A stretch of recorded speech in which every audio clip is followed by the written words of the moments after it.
Ayer o anteayer estuve a punto de hacer un comparativo entre Juan José Arreola y Clavillazo, pero luego surgieron otras reflexiones que ahora no recuerdo, pero que me llevaron a otro lado, que ahora tampoco recuerdo. Si se dan cuenta, parto de algo que es nebuloso, luego me acerco a otro punto más oscuro y de pronto ya estoy en el nebuloso, pero el nebuloso anterior. Esto significa que estoy yendo de una confusión a una confusión C, dejando como una incógnita la confusión B, como despejarla. Ahí está un verdadero drama, porque cuando se trata de despejar elementos, pues de alguna manera hay un valor numérico que nos ayuda a acercarnos a la intuición aritmética de ese elemento. Pero cuando estos elementos son confusiones sumidas a su vez en la opacidad, pues todo resulta más críptico y ya ningún código es capaz de acercarnos a su posible despeje. Entonces, ¿qué hacer? Pues partir de cero y decir, bueno, pues yo les dije, por ejemplo, que había varios puntos de contacto entre Juan José Arreola y Clavillazo. Claro, coinciden ellos de alguna manera en el tiempo. Ese ya es un factor de coincidencia, pero mucha gente coincide en el tiempo. No es suficiente. Ambos ejercen de algún modo la actuación de una manera original, los dos. Tienen un estilo propio. Para su tiempo, pues Juan José Arreola era un actor, un declamador muy particular. Porque a diferencia de otros declamadores de su tiempo, él tenía una visión de vanguardia. A él no le interesaba tanto, por decir algo, la poesía de Manuel José Otón, la poesía de Luis G. Urbina, la poesía de Antonio Plaza o de Amado Nervo. Lo digo porque estas son rutas poéticas que a muchos declamadores de la primera mitad del siglo XX les parecieron interesantes. Por ejemplo, Manuel Bernal. Pero Arreola no, tenía una cultura mucho más cosmopolita y era, por ejemplo, pues muy conocedor de las literaturas europeas y particularmente de la literatura francesa. Tanto la literatura teatral, es decir, la dramaturgia, como lo correspondiente a la literatura poética. Esto que comúnmente se llama la poesía y que habría que pensar varias veces porque la palabra poesía es algo tan amplio que, vamos a decir, la literatura en verso, eso es más factible y un tanto más limitado, más específico. Bueno, pues todo eso lo conocía muy bien Juan José Arreola y como ustedes recordarán, él aprendió la lengua francesa sin contar con las posibilidades, las facilidades que otorgaba, por ejemplo, el famoso IFAL, Instituto Francés de América Latina. Tampoco tuvo consigo las posibilidades de asistir a los cursos de la Alianza Francesa. Y sin embargo, en algún momento él se integró a la Comedia Francesa.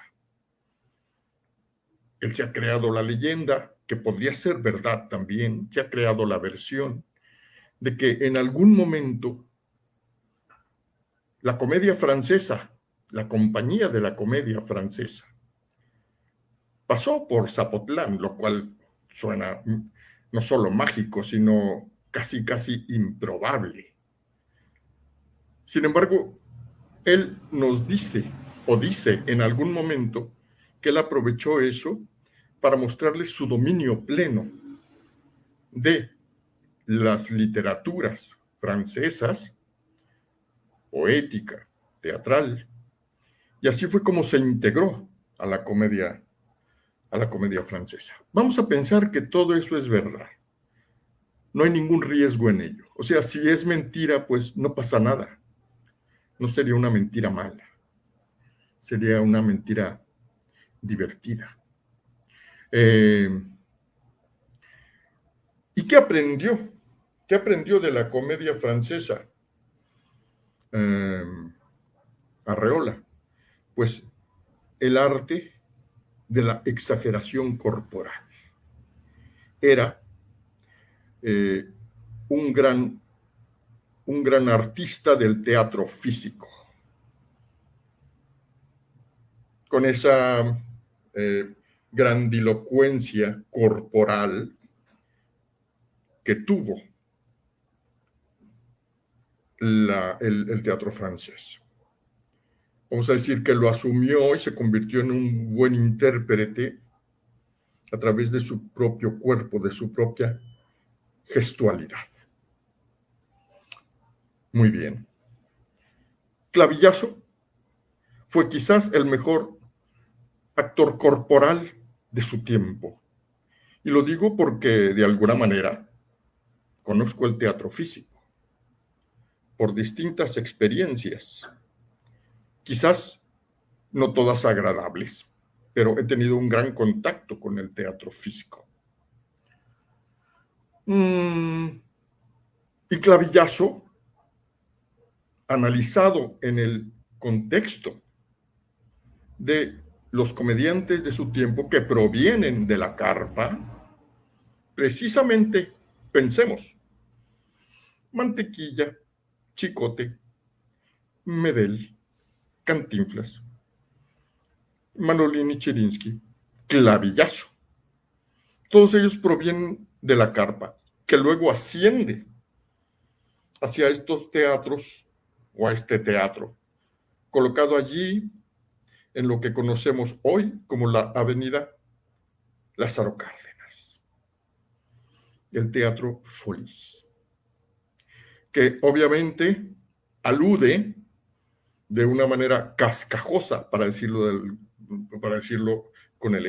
sin elegancia, una manera cascajosa, alude al Folies Bergère.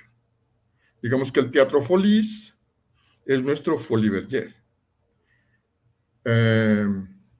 Y ahí estaban las estrellas de su tiempo.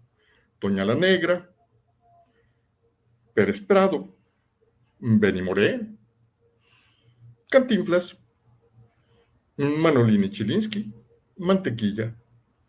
Todos ellos asistían a ese foro.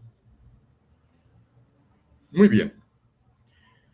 Pues de entre todos ellos, el mejor intérprete del teatro físico, o el más original, para no atreverme a juzgar, el más dueño de un estilo propio, fue Clavillazo. En ese sentido, podría decir que hay un paralelismo. El gran actor del teatro físico de nuestra literatura fue Juan José Arreola, al mismo tiempo que nuestro gran actor del teatro físico en la comedia fue Clavillazo. Ese es el punto de vista que yo quería decirles desde ayer y que no se los dije, y que además me parece original. No lo he leído, simplemente lo encontré. Y lo encontré por casualidad, porque preguntándome cómo es que había adquirido ese estilo, Clavillazo, fui a darme cuenta de que también, como Arreola había estudiado, él estudió el lenguaje de los sordomudos y haciendo, digamos, unificando esto que tanto, yo no sé si él estudió con Sequizano, no me atrevería a asegurarlo, pero pues todo el mundo en ese tiempo podía estudiar con Sequizano.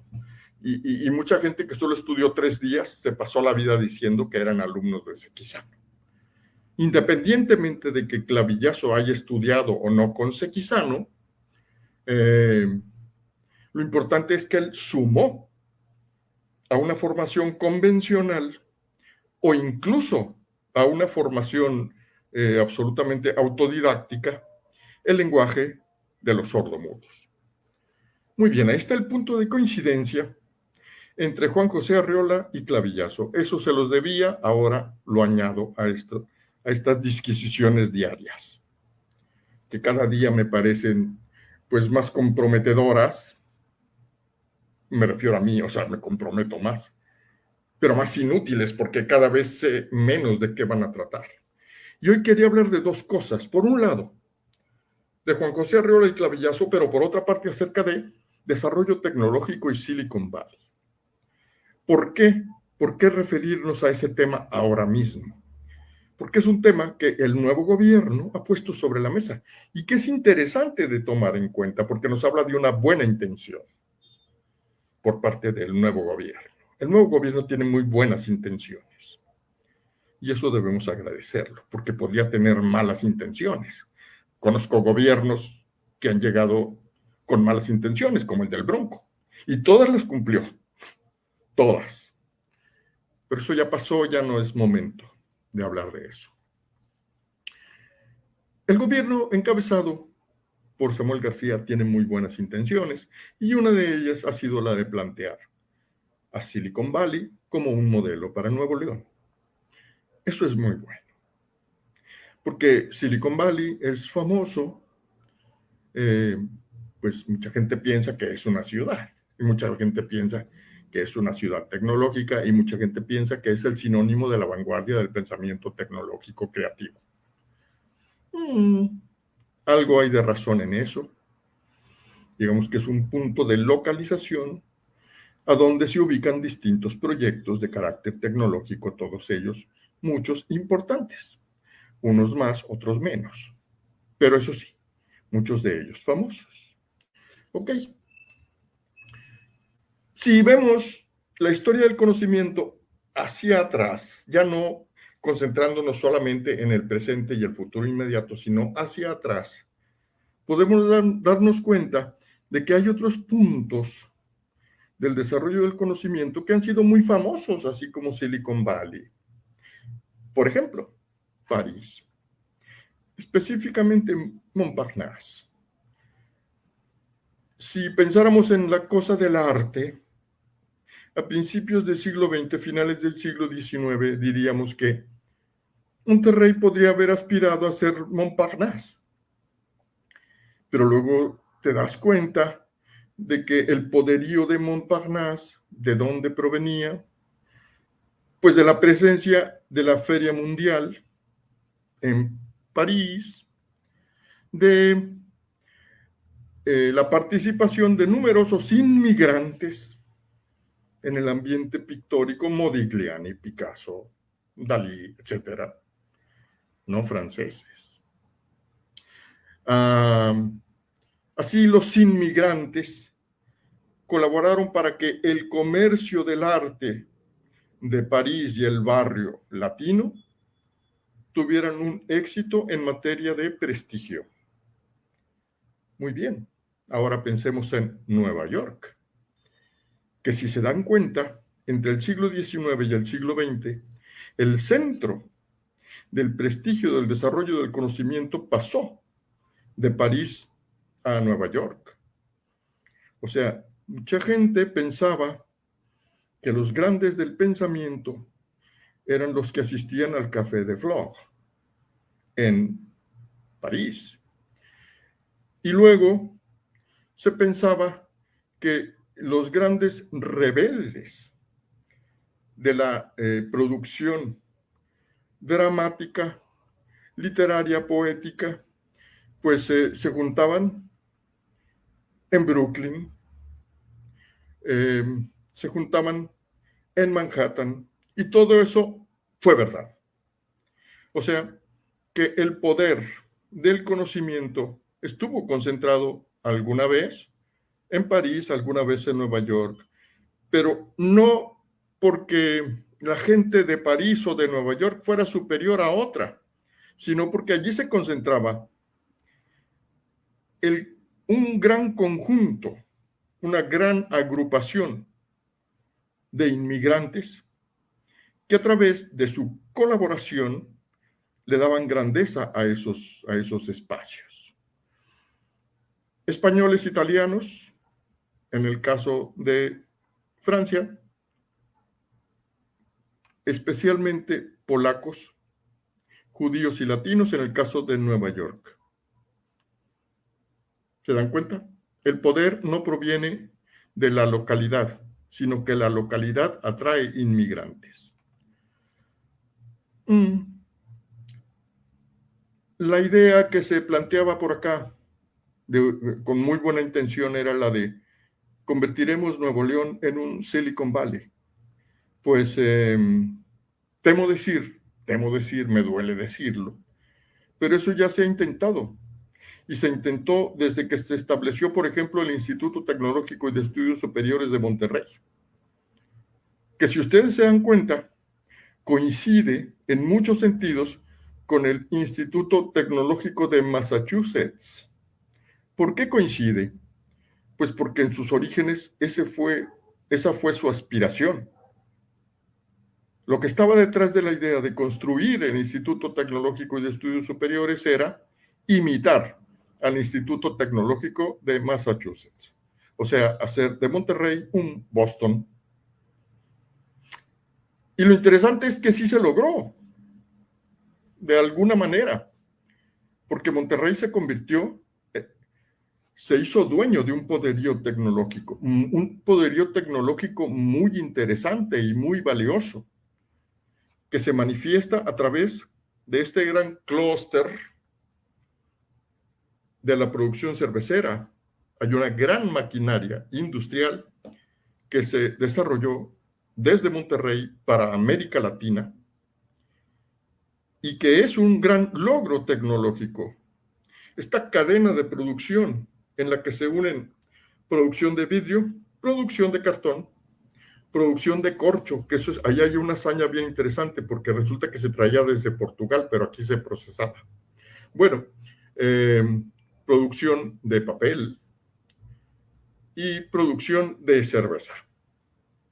Todo eso le dio lugar a la generación de un gran poderío industrial. Y ese poderío industrial es derivado de un poder tecnológico. O sea, el poder tecnológico Monterrey ya lo tiene, ya lo tuvo. Estamos en él. Pero, ojo, ahora se ha sumado otro conjunto. Bueno, eso hay que decir, varios de esos ingenieros eran inmigrantes. Eran, por ejemplo, alemanes. Eran, por ejemplo, italianos. Hay mucho parecido con París, con Nueva York y con el actual Silicon Valley. Bueno, pues a eso se suma un elemento más importantísimo, que es el elemento oriental. Hoy, Nuevo León cuenta con un clúster en materia de desarrollo automotriz y en ese participan mucho los coreanos. ¿Cuál es la estrategia correcta? ¿Imitar a Silicon Valley? ¿Querer hacer de Monterrey un Silicon Valley? No. Es apoyar, fortalecer y reforzar la presencia de los grandes personajes de la tecnología que son inmigrantes en Nuevo León y que pueden seguir aportando. O sea, no soñar con hacer un Silicon Valley, sino fortalecer lo que ya tenemos. Y otra cosa muy importante, mirar hacia nuestros orígenes. Y les voy a dar varios ejemplos, aunque mi papel no es estar asesorando a nadie, quiero hacerlo por la sencilla razón de que me da la gana.